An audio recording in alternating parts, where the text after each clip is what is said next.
안녕하세요. 평범한 일상을 살고 있는 30대 후반 남성 회사원입니다.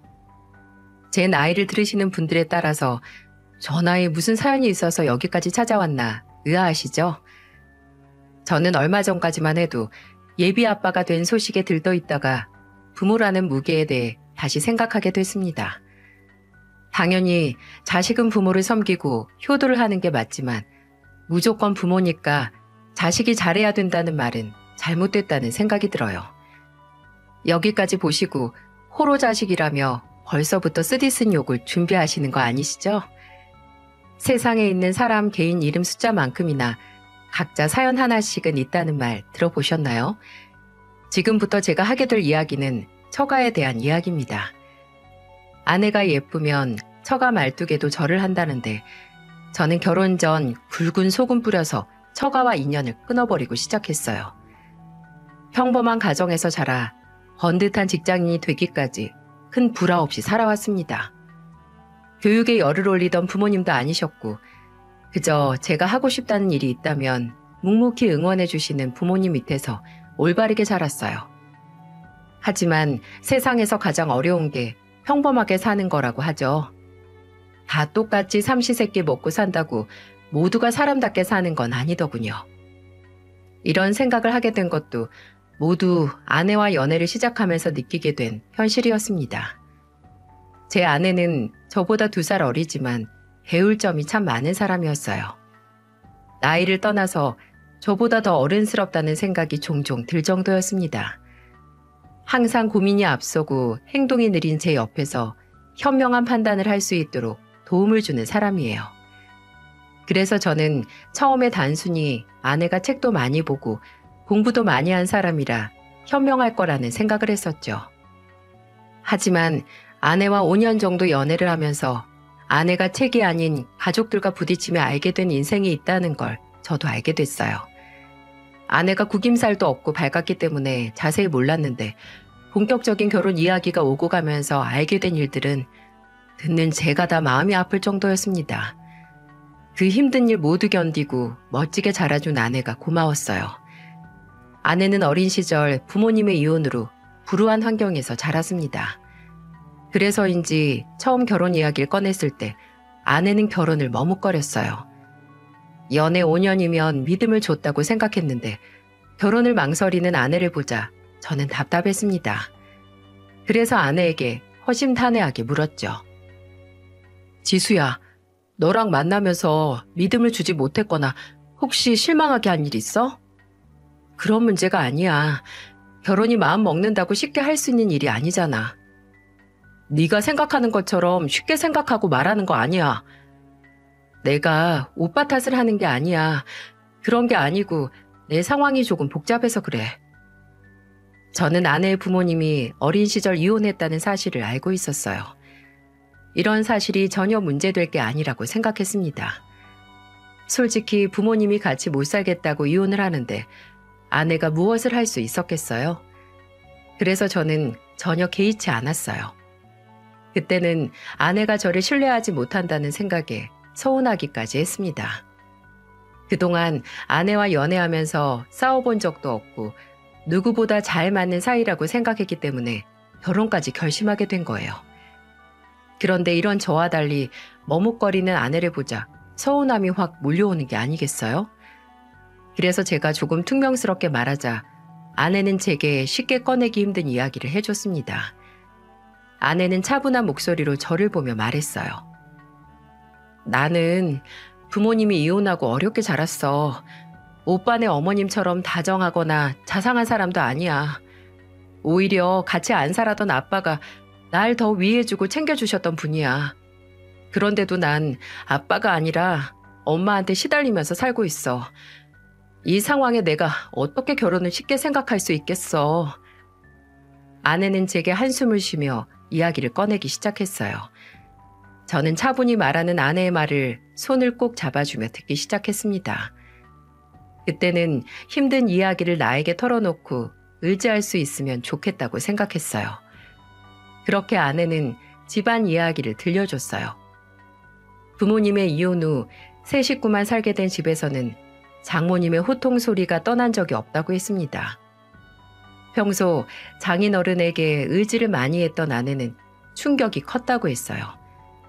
어느 정도 이혼에 대해 알만한 나이더라도 부모의 이혼을 보는 건 큰 상처로 아내 마음에 남았던 겁니다. 게다가 장인어른이 이혼 후 재혼을 하게 되면서 영영 다시는 못 볼 거라는 생각에 배신감마저 들었다고 하더군요. 하지만 아내의 생각과 달리 장인어른은 딸을 생각하는 마음이 기쁘셨던 모양입니다. 유난히 공부도 잘하고 말도 잘 듣던 아내와 연락을 하며 안부도 묻고 지냈다고 했어요. 게다가 아르바이트를 하면서 생활비를 충당하던 아내를 장인어른이 물심양면으로 도와주고 계셨습니다. 그 당시 아내는 아르바이트를 해서 번 돈을 장모님께 모두 드리며 생활비를 벌고 있었어요. 이런 상황을 아셨는지 장인어른은 아내를 뒤에서 몰래 돕고 계셨습니다. 의사가 꿈이었던 아내는 장인어른 덕분에 학비 걱정 없이 의대에 진학할 수 있었어요. 10손가락 깨물어 안 아픈 손가락 없다지만 아내의 말을 들을수록 장인어른이 아내를 참 아끼는 자식이었다는 생각이 들더군요.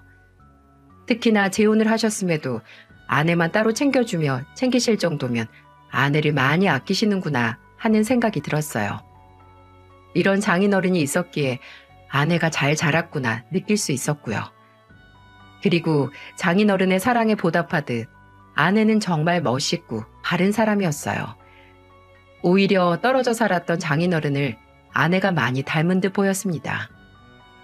여기까지 들어보시면 뭐 이런 걸로 상처를 받나 싶으시죠? 아내의 큰 고민은 부모님의 이혼이 아닌 바로 장모님이었어요. 여기에 형님까지 더해져서 아내에게는 짐이 따로 없었네요. 아내는 차분히 이야기하다 감정에 북받쳤는지 울먹이며 말했습니다. 오빠는 어릴 때부터 사고만 치더니 나이 먹고도 똑같고 엄마는 그런 오빠를 그냥 감싸고만 돌고 나만 보면 둘 다 돈 타령만 늘어놓는데 어느새 어깨를 들썩이며 울던 아내를 살며시 안아주었어요. 항상 밝고 착했던 아내에게 이런 깊은 사정이 있는 줄도 모르고 제 감정만 고집한 것 같아 미안하기까지 했죠. 그래도 한편으로는 아내에 대해 더 깊게 알게 된 것 같아 다행이라고 생각도 들었습니다. 결혼이라는 게 어떻게 좋은 점만 보면서 하겠어요? 눈이 오나 비가 오나 함께 하자고 하는 게 결혼 아니겠어요? 그래서 저는 아내에게 더 확신을 주며 말했습니다. 그동안 혼자 버텼던 시간들 앞으로는 우리 같이 견디자. 내가 꼭 네 옆에서 같이 버텨줄게. 다 막아주진 못해도 덜 힘들 수 있게 꼭 지켜줄게. 화려하진 않아도 고이 넣어두었던 반지를 꺼내 아내 손에 끼워주며 약속했어요. 태풍이 몰아쳐도 꼭 아내와 함께하겠다고 말이죠. 저는 곧바로 처가에 먼저 인사를 드리기로 했어요. 저는 이때까지만 해도 장모님에 대해 어느 정도 안다고 생각했지만 실제로 뵙고 나니 이런 사람도 다 있구나 싶은 지경이었습니다. 세상에 돈 싫어하는 사람이 어디 있겠습니까? 하지만 아무리 돈이 좋아도 모두가 다 돈 타령만 하고 살진 않잖아요. 제가 뵌 장모님은 처음부터 끝까지 돈이 전부인 사람 같았어요. 처음에 아내와 함께 장모님을 뵙던 날이 아직도 생생하네요. 신발장에 서 있는 저를 보자 앞에 서서 위아래 훑어보시던 모습이 아직도 눈앞에 보이는 것 같습니다. 장모님과 아내 그리고 저까지 셋이 둘러앉았을 때 저를 다그치며 장모님을 말씀하셨어요. 딱 보니까 행색부터가 별 볼 일 없어 보이는데 왜 결혼하려고 그러는 거예요? 의사 마누라 얻어서 팔자 좀 바꿔보려고 그러나? 아닙니다. 저 정말로 지술 사랑합니다. 우리 딸이 의사라 좋아하는 거 아니고? 얘랑 결혼하면 한몫 크게 챙길 수 있을 것 같아서 그렇지? 아내는 장모님의 무례한 말에 그만 좀 하라며 말을 막아버렸어요. 저는 장모님의 사나운 말에 긴장과 두려움이 커지기 시작했어요.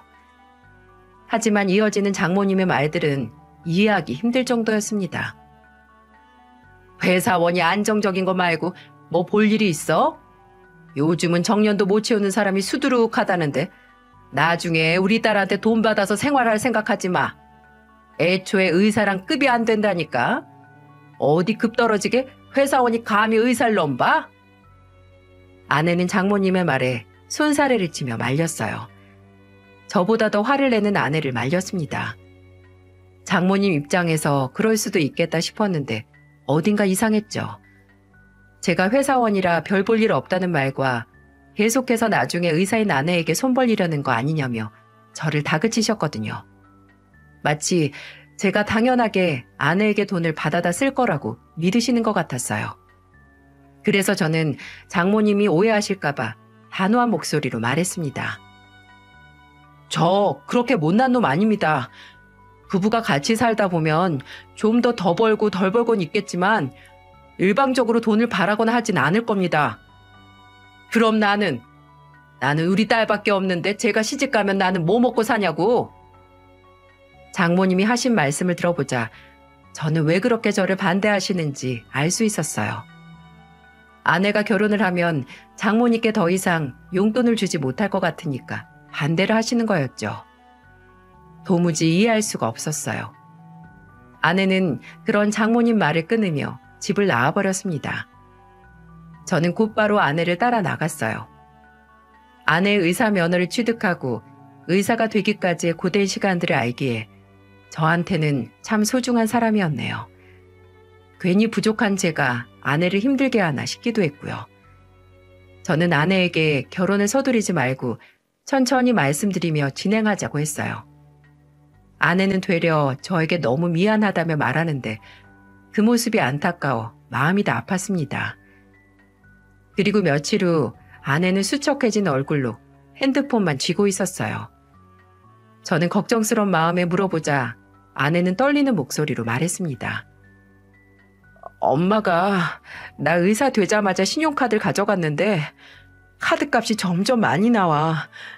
이번 달만 해도 옷을 얼마나 산 건지 모르겠어. 저는 아내가 들고 있던 핸드폰으로 신용카드 고지서를 확인하고 깜짝 놀랐어요. 글쎄 1,000만 원에 가까운 돈을 한 달 만에 다 쓰신 거예요. 별다른 직업도 없고 집에서 집안일만 하시는 분이 왜 이렇게 많은 금액을 쓰시는지 이해가 안 갔습니다. 저는 우선 아내에게 침착한 목소리로 말했어요. 네가 어머님 위하는 마음에 카드를 들였다고 하더라도 이 금액은 과한 거야. 일단 한도부터 낮추고 금전적인 걸로 대화를 한번 해봐. 말이 도저히 안 통해. 대체 뭘 먹으면 음식점에서 15만 원씩 나오는지 모르겠어. 아내는 카드 내역서를 보면서 기가 차다는 표정이었죠. 그래서 저는 대화가 안 되면 신용카드 한도를 낮추라고 조언했습니다. 신용카드는 쓰는 족족 빚인데 많이 써서 좋을 게 뭐가 있겠습니까? 저는 아내와 카드 한도를 낮추기로 했어요. 아내는 한도를 낮추면서도 조마조마해하는 것 같았습니다. 처음에는 혼자 속만 끓이는 아내가 이해가 안 갔어요. 하지만 아내가 신용카드 한도를 낮추고 몇 시간이 지나자 장모님께 전화가 왔습니다. 이야, 너 누구 마음대로 카드 한도를 낮춰? 내 얼굴에 먹칠래도 유분 쓰지. 아내의 전화기 너머까지 장모님의 분노에 찬 목소리가 들리는 것 같았어요. 그동안 아내가 왜 장모님께 쩔쩔맸는지 알겠더군요. 아내는 어쩔 줄 몰라 하면서도 장모님께 똑부러지게 말하려고 했습니다.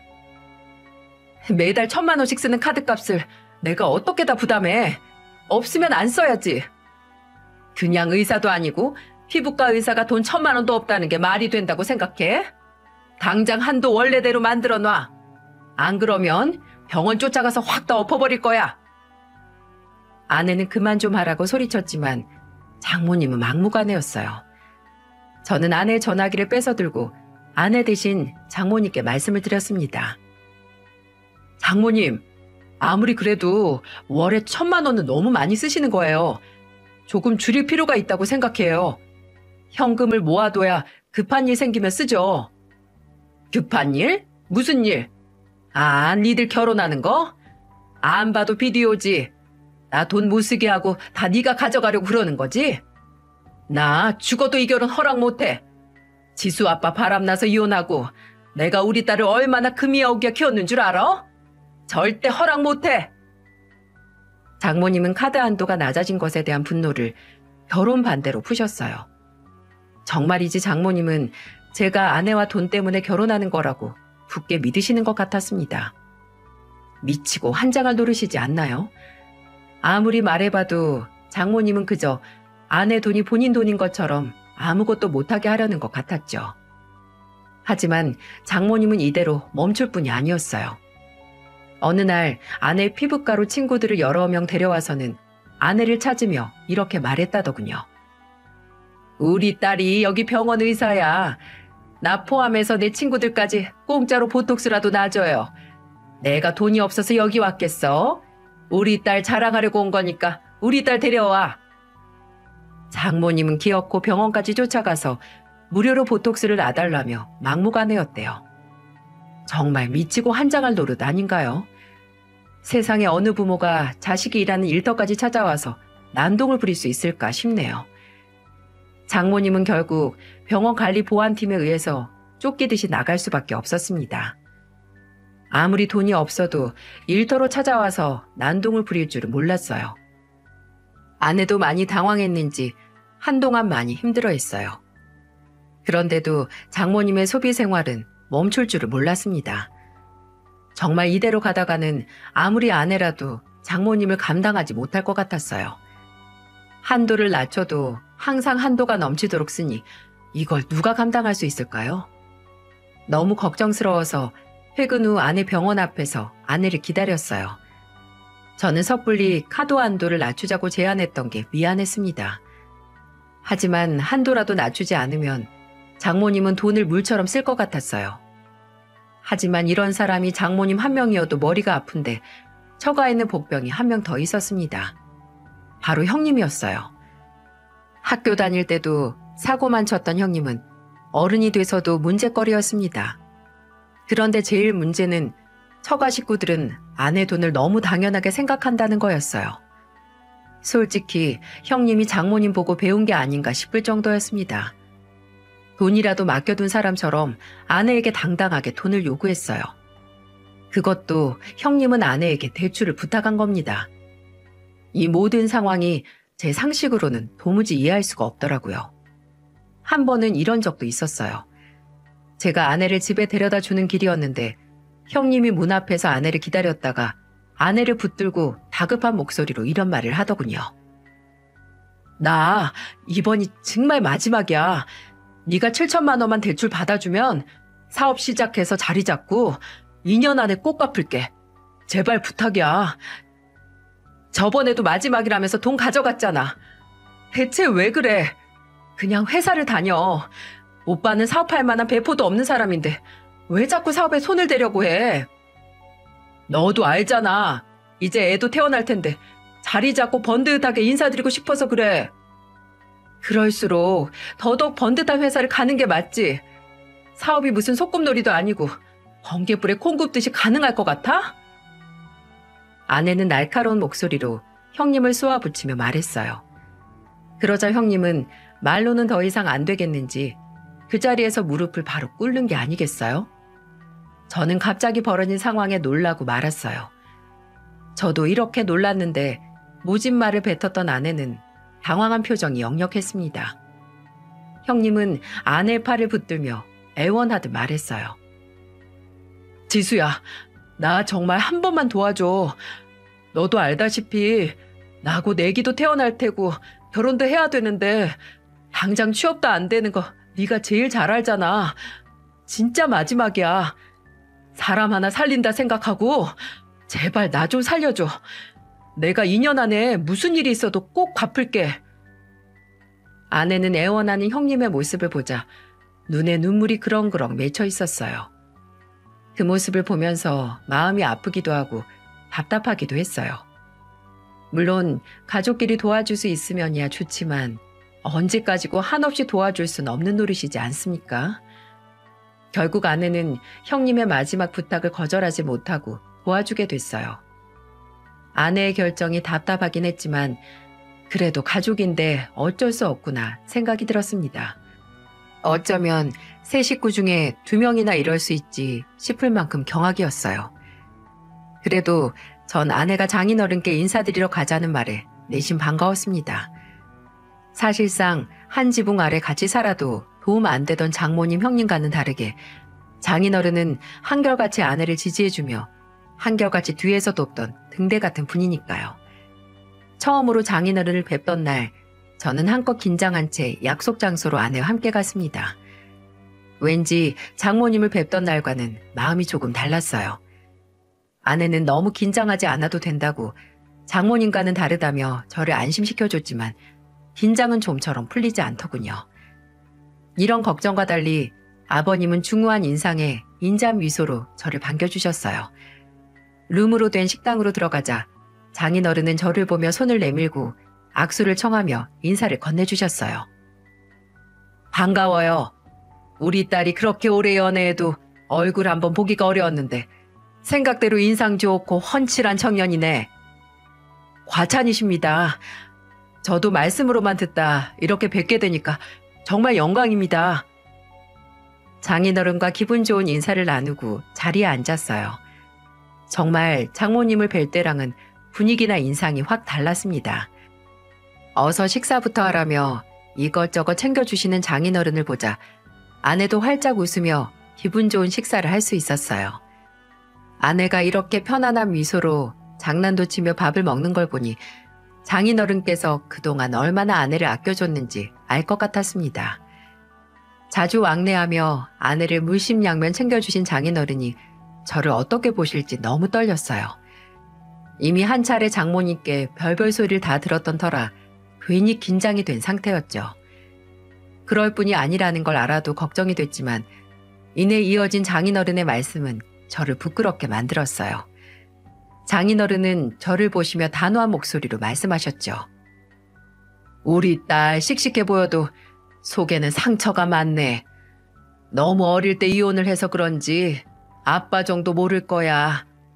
이렇게 자네랑 밥을 먹는 것도 내가 이럴 자격이 있나 싶고 볼 면목이 없네. 부부가 잘 사는 게 뭐 대단한 게 있겠나. 그저 서로만 바라보면서 아껴주고 행복하게만 살아주면 좋겠네. 우리 딸 평생 행복하게 해줘. 이게 내 부탁이야. 저는 장인어른의 말씀에 가슴이 뭉클했네요. 정말 딸을 아끼는 아버지의 진심 어린 마음이 느껴졌거든요.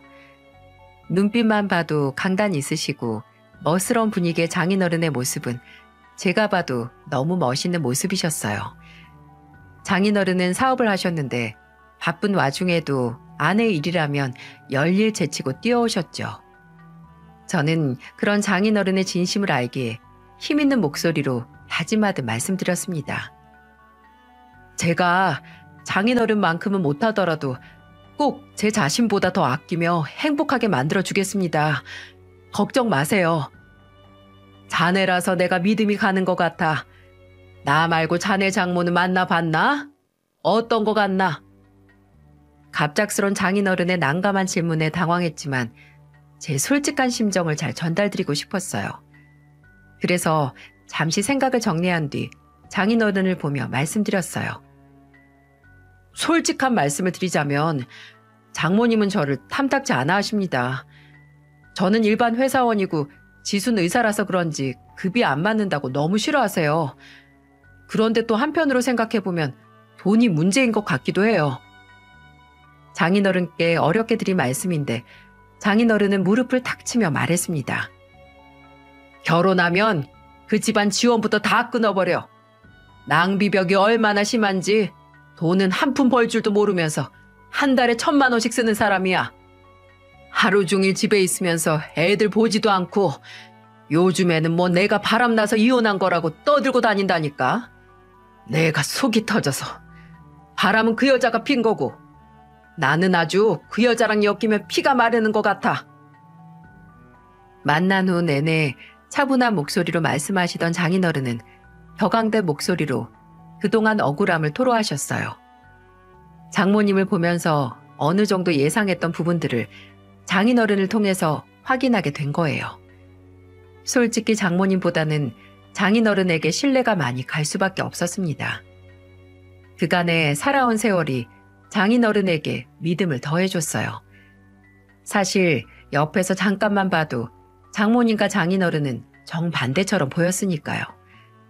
게다가 그동안 장인어른이 바람나서 처자식 다 두고 집 나간 거라는 말을 밥 먹듯이 하던 장모님의 행동에 쥐가 차더라고요. 그래서 저는 내심 장모님을 조심해야겠다는 생각까지 하게 됐습니다. 사위 될 사람한테 거짓말하는 장모 보신 적 있으신가요? 저는 제 귀로 듣고 직접 겪은 건데도 아직도 믿기지가 않습니다. 이후에도 장인어른께만 결혼 허락을 받은 상태라 찜찜했어요. 그런데 이때 저를 잡아준 사람이 아내였죠. 아내는 제 손을 꼭 잡으며 말했습니다. 나는 엄마가 반대해도 오빠랑 꼭 결혼할 거야. 엄마랑 오빠 안 와도 괜찮아. 우리 아빠만 모시고 결혼식 올려도 정말 행복할 것 같아. 저는 끝까지 제 편에서 저를 믿어주는 아내를 보며 이제는 정말 내가 행복하게 만들어줘야겠다고 다짐했어요. 그렇게 며칠 뒤 장모님은 아내에게 전화해서 결혼할 거냐고 비아냥거리며 묻는 말을 듣게 됐어요. 아내는 기분이 안 좋았는지 날이 선 목소리로 말하더군요. 내 결혼 신경 쓰지 말고 오빠 사업이나 걱정해. 나한테 돈 빌려갔는데 그거 2년 안에 갚아야 될 거 아니야. 그러자 장모님은 아내의 말에 기분이 나쁘셨는지 고함을 지르며 말했습니다. 야, 그렇게 걱정되면 돈이나 더 내놔. 꼴랑 7천만 원 들고 무슨 사업을 할 수 있겠어? 그렇게 걱정되면 말로만 하지 말고 돈이나 내놓으라고. 됐어. 그놈의 돈 타령 좀 안 할 수 없어? 내 결혼식 신경 쓰지 말고 앞으로 어떻게 살지 고민이나 좀 해. 아내는 전화를 끊어버린 뒤 깊은 한숨을 내쉬었습니다. 저는 정말 장모님의 행동이 이해가 안 가더라고요. 그렇게 귀한 딸인데 왜 이렇게 막대할까 싶지 않나요? 말로는 귀하게 키운 딸이라고 하는데 장모님 행동만 보면 형님과 같은 자식이 맞나 싶을 정도였습니다. 아내도 예전에 자기는 정말 주워온 자식 같다며 말했던 적이 있을 정도였어요. 그만큼 아내는 엄마라는 존재에 상처가 많은 사람이었죠. 그래서 장인어른께서도 저에게 신신당부를 하며 오로지 아내만 보며 행복하게 살아달라고 부탁하셨구나 싶기도 했고요. 그래도 결혼을 장모님 허락 없이 하려니 여간 찜찜한 게 아니었습니다. 그러다 장모님이 제게 마침 직접 전화를 하신 거예요. 어떻게 제 번호를 아셨을까 의아했는데 생각해보니 처음 뵙던 날 제가 명함을 드렸던 게 생각이 났죠. 문제는 하필 주말이라 아내와 함께 있던 찰나에 장모님 전화가 왔다는 게 큰 문제였습니다. 아내는 저를 보채며 받아보라고 재촉했고 전화도 스피커폰으로 하길 바랬어요. 저는 또 장모님이 무슨 말씀을 하시려고 나한테까지 따로 전화했나 의아했습니다. 일단 아내의 말대로 전화를 스피커폰으로 켰죠. 그리고 조심스레 장모님께 인사를 드리며 말했어요. 그러자 장모님은 기다렸다는 듯 저에게 사나운 목소리로 말씀하셨어요. 내가 결혼 반대했다고 연락도 안 하는 건가? 설마 나 없이 결혼하려는 거 아니지? 그게 아니라 장모님 전화를 기다렸습니다. 혹시나 생각이 바뀌실까 싶어서요. 제 말에 장모님은 반색하듯 들뜬 목소리로 저에게 호들갑에 가까운 목소리로 말하셨어요. 결혼 허락하기로 했네. 세상에 자식 이기는 부모 없다잖나. 내가 한번 줘줘야지 뭐. 근데 이게 허락한다고 끝날 문제가 아닌 거 자네도 알지? 우리 딸이 불쌍한 엄마랑 자기 오빠 먹여 살린다고 소녀가장 노릇하면서 컸어. 근데 이렇게 홀랑 시집가면 나는 누구 믿고 살아? 안 그래?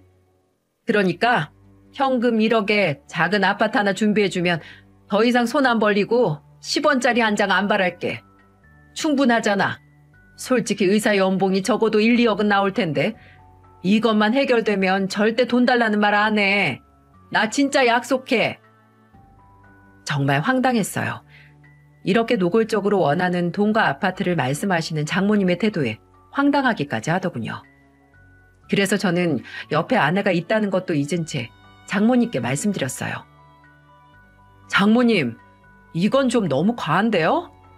아내는 지금처럼 의사로 살기까지 너무도 힘들었대요. 얼마나 장모님이 모지게 대하셨으면 자기만 주워온 자식인 줄 알았대요. 그리고 그동안 아내한테 함부로 대하고 욕하고 때렸던 것도 아는데 이렇게까지 요구하는 게 이해가 안 가네요. 딸의 행복을 바란다면 정말 잘 살 수 있도록 응원해 주셔야 맞는 거죠. 저는 그동안 장모님께 하고 싶던 말을 쏟아내듯 했습니다.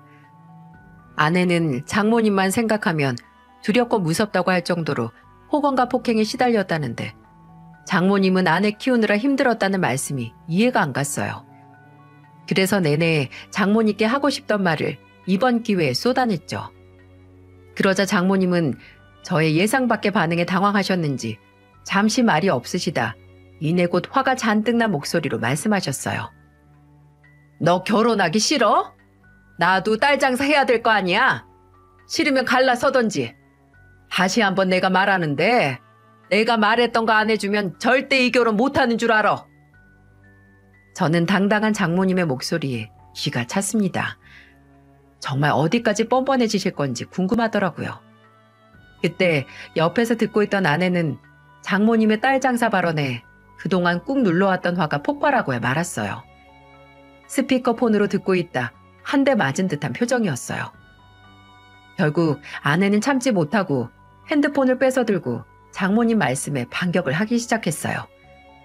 처음에는 대체 무슨 말 하려나 호기심으로 같이 들었던 아내는 모든 사실을 듣고 격앙된 목소리로 장모님께 소리쳤어요.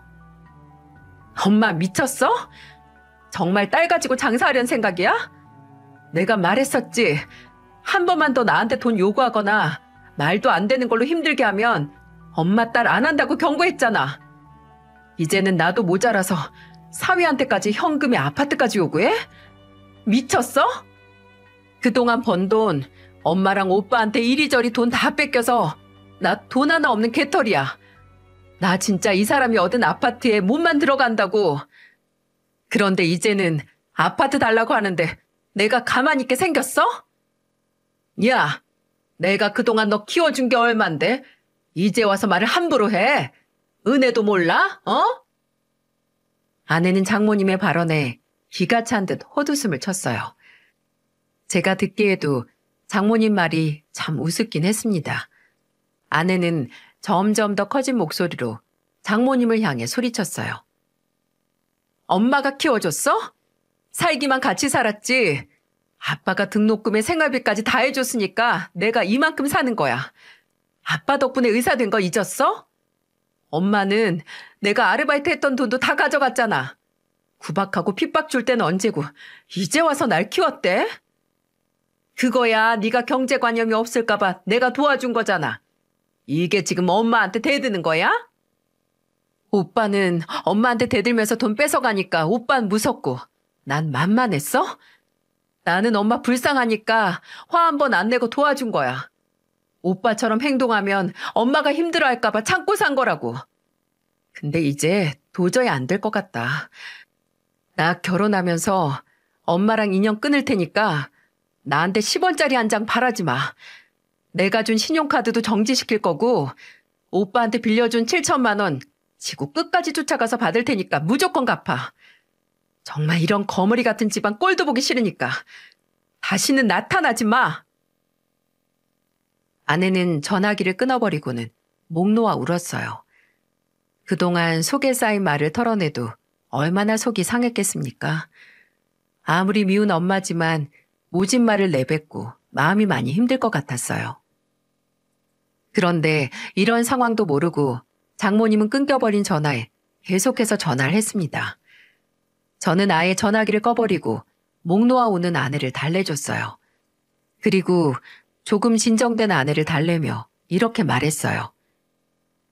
당분간 장모님 만나지 말고 무슨 일 있으면 내가 먼저 만나볼 테니까 넌 신경 쓰지 마. 미안해. 괜히 이런 말만 듣게 하고 내가 잘했어야 했는데. 아니야. 내가 도와줄 수 있어서 다행이지. 그날 장모님의 실체를 알게 된 저는 아내에게 더 애틋해졌어요. 아내가 더 이상 장모님과 형님을 안 보겠다고 다짐했으니 저는 아내가 그 두 사람과 마주치지 않도록 노력했습니다. 하지만 제가 아무리 전화를 못하게도 해보고 집에 찾아오지 못하도록 아내와 붙어 다녀도 제가 미처 못 가는 곳이 있었어요. 바로 병원이었죠. 정말 생각지도 못했어요. 장모님이 아내 병원으로 찾아가서 난동을 부릴 줄은 꿈에도 상상 못했습니다. 왼수지간이 아니고서야 회사까지 찾아와서 난동 부리는 어머니에 대해 어떻게 생각하시나요? 진짜 부모라면 피부과를 찾아와서 뒤집어 놓을 생각은 안 해야 맞지 않을까요? 아내는 그날 병원까지 쫓아온 장모님과 마주치고는 말도 안 되는 소리를 내뱉는 모습을 보고야 말았습니다. 장모님은 병원 로비 한가운데 주저앉아 우는 목소리로 이렇게 말했대요.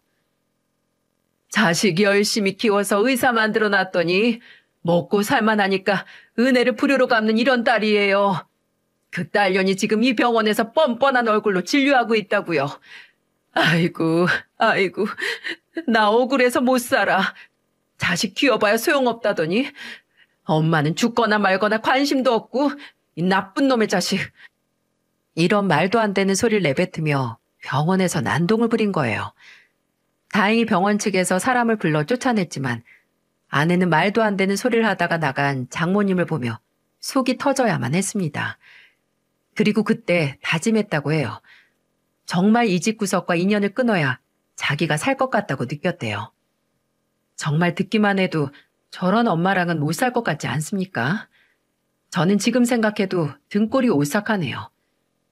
아내는 병원장을 찾아가 가정사를 털어놓고 장모님이 병원 출입을 못하도록 막아달라는 요청을 했고 결국 장모님은 병원 입구에서부터 가로막히기 시작했어요. 계속해서 유언비어를 하는 통에 헛소문이 잠시 돌긴 했지만 빠른 조치 덕에 소문은 많이 퍼지지 않았어요. 불행 중 다행이라면 다행이죠. 상황이 이렇다 보니 저와 아내는 결혼 준비도 몰래 하기 시작했습니다. 혹시라도 찾아와서 좋은 날 다 망칠까봐 겁도 나고 이런저런 걱정들이 많아졌거든요. 그래서 아내와 긴 논의 끝에 결혼식에는 장인어른만 모시고 작게 식을 올리기로 했습니다. 저희 부모님도 흔쾌히 허락해 주신 덕분에 결혼식 준비는 일사천리였어요. 그런데 장모님은 아내가 모든 카드도 정지시키고 모든 금전적 지원을 끊어버리자 장인어른까지 찾아간 겁니다.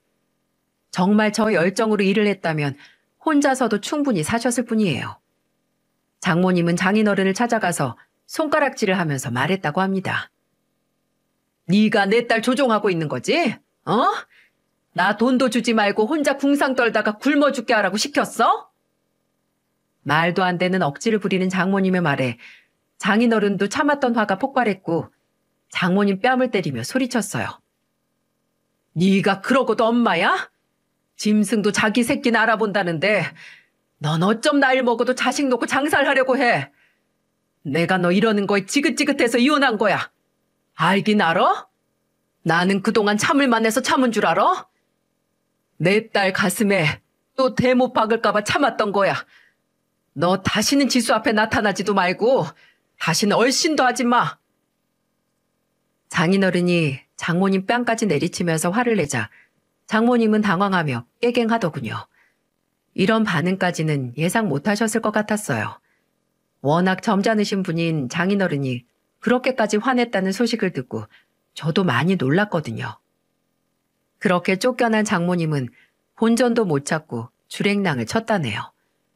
결혼 준비하면서 별별 상황을 다 겪은 아내가 스트레스로 힘들까 걱정이 이만저만도 아닌데 하필 야근이 많았던 때라 답답했을 때였어요.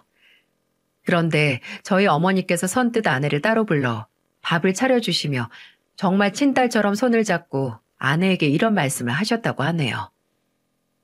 이제 내가 네 엄마라고 생각하면서 잘 살아보자. 어머님이라고 부를 필요도 없어. 그냥 엄마라고 불러. 나도 네가 딸이라고 생각하니까 마음이 훈훈해져.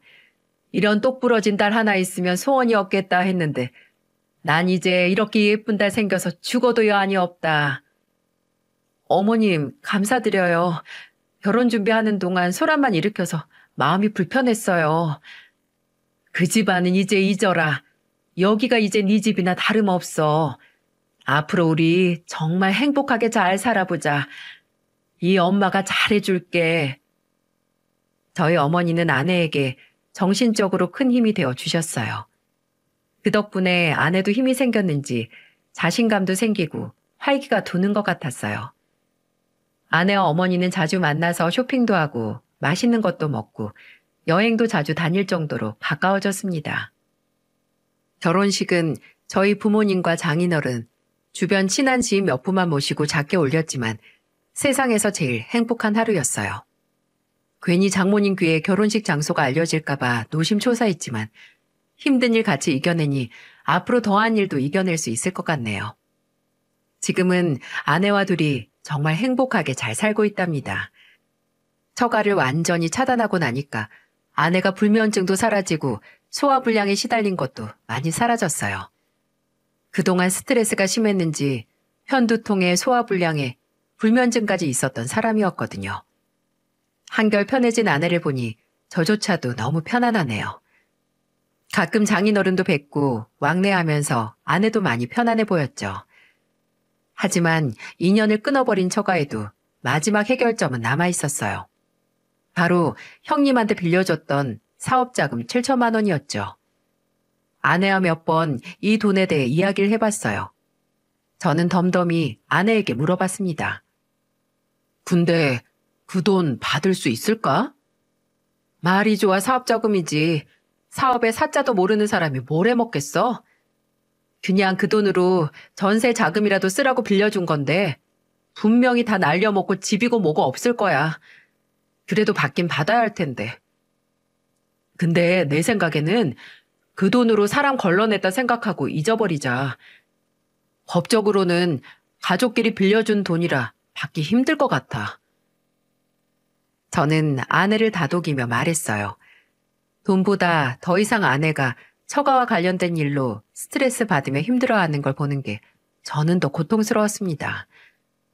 돈이야 없다가도 있고 있다가도 없는데 아내는 세상에 한 명뿐이라고 생각하니 돈 7천만 원 받자고 싸울 수가 없더라고요.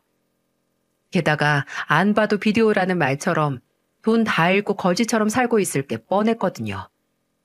들리는 소문에는 장모님도 월세방을 전전한다는 말을 듣게 됐습니다. 그러니 형님도 딱 그 정도로 살고 있을 게 뻔했어요. 아니나 다를까 돈 다 잃고 아내와 연락하려고 사방으로 연락처를 묻고 다니는 것 같았습니다. 아내한테 손 벌리려고 장인어른도 찾아가고 지인들을 찾으러 돌아다니는 걸 알게 된 장인어른은 아내에게 이상한 연락이 가지 않게 차단하고 계십니다. 저도 장인어른도 아내가 최대한 스트레스 받지 않도록 최선을 다하고 있습니다. 이렇게까지 노력하는 이유는 앞서 미리 말했듯이 제가 예비 아빠가 됐기 때문이에요. 소중한 생명이 찾아와서 아내는 현재 태교에 집중하고 있거든요. 옛말에 자식을 키워봐야 부모의 은공을 안다고들 하죠.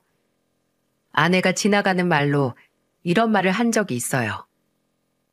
나는 아직 본 적도 없는 뱃속아기가 이렇게 소중한데 우리 엄마는 대체 나한테 왜 그랬을까 생각해 봤는데 우리 엄마는 그냥 자기 자신이 제일 소중한 사람이었나 봐. 그렇지 않고서야 자기 자식한테 그럴 수는 없을 것 같아. 자식 키워봐야 부모를 이해한다는 말이 맞는 말인 것 같습니다. 장모님이 왜 그랬을까 생각해보면 정말 세상에서 본인이 가장 중요했던 사람이라는 생각이 들어요. 소중하면 아껴줘야 하는데 말이죠. 이렇게 사연을 보내게 된 이유도 부모라는 자리에 대한 무게 때문에 쓰게 된 겁니다. 자식 낳았다고 다 같은 부모는 아닌 것 같아요. 자식을 키우면서 부모가 얼마나 정서적 유대감을 쌓게 해주고 사랑을 줬냐에 따라서 부모 자식 간에 형성된 관계를 살펴보면 알 수 있을 것 같습니다. TV로만 보던 콩가루 집안 같은 이야기가 내 이야기가 될 줄도 몰랐고 저희 어머니가 제 아내와 정말 모녀지간이라 해도 믿을 만큼 저렇게 가깝게 지낼 줄 몰랐거든요. 지금은 제가 저희 어머니의 사위 같다는 말을 들을 정도로 아내와 어머니가 친모녀 사이 같답니다. 저는 뱃속 딸이 행복한 가족관계 속에서 자라길 바랍니다. 그러려면 저도 많이 노력해야 될 것 같네요. 그동안 많은 일이 있던 만큼 배운 것도 많으니 누구보다 행복한 여자아이로 키울 자신이 있답니다. 아내를 닮은 예쁜 딸이 태어나 건강하고 티 없이 맑은 아이로 자라준다면 정말 행복할 것 같네요. 올해는 저희 부부에게 찾아온 딸이 건강하게 태어나길 바라고 있어요. 장인어른도 혹시 먹고 싶어 하는 음식은 없는지 물어봐 주시고 챙겨주시니 감사합니다. 아내가 저번에 평생 요즘만 같아도 살 것 같다는 말을 하면서 너무 행복해서 꿈만 같다는 말을 하는데 제가 다 울컥하더라고요. 지금 이 행복이 깨지지 않도록 평생 지켜주기 위해 저는 아내와 뱃속 딸을 위해 열심히 살아보려고 해요. 자식도 부모에게 잘해야겠지만 부모님의 사랑을 느끼고 자란 자식은 세상에서 제일 행복한 사람이 된다는 걸 기억해 주셨으면 좋겠네요. 이 영상을 보신 부모님들이 자식에게 안부 전화 한번 해보시면 어떨까요? 물론 자식도 부모님께 종종 해야겠지만 부모님이 먼저 걸어주는 전화 한 통에도 자식들은 행복할 겁니다. 팍팍한 삶 속에서 가족끼리 의지할 수 있으면 아마 든든할 거예요. 모두들 따뜻해지는 날씨에 더없이 훈훈한 가족애를 만드셨으면 좋겠습니다. 이야기를 하다 보니 길어졌는데 끝까지 들어주셔서 정말 감사합니다. 행복하시고 건강하세요.